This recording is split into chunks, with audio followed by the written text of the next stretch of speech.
I often think about the changes that are going on around us in the world.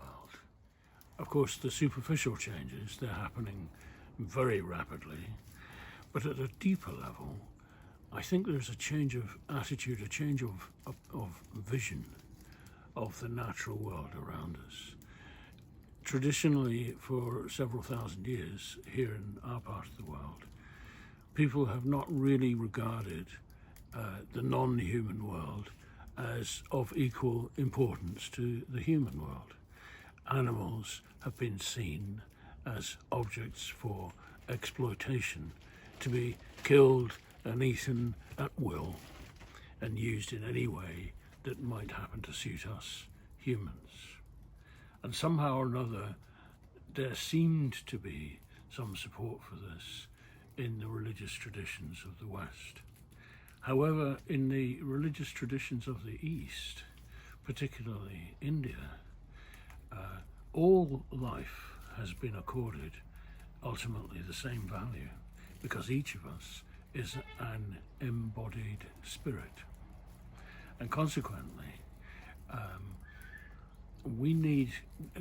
there is a growing awareness now spreading all over the world.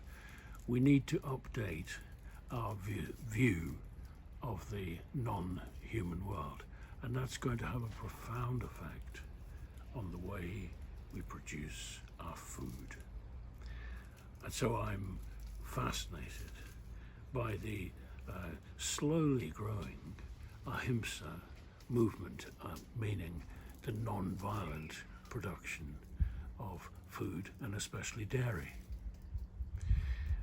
And the ahimsa farm, where you're all gathered today, is an outrider. Is that the word? It's ahead of its time, way ahead.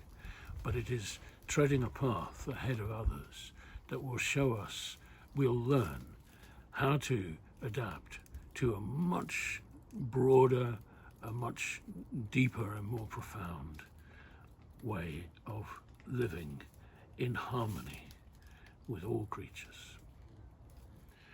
I'm really looking forward to how the ahimsa farms develop. I'm not sure how many there are in this country now, maybe about a dozen, but they are growing in number all the time and becoming a network, so that the time will not be so far away where anyone who wants cruelty-free milk will be able to get it.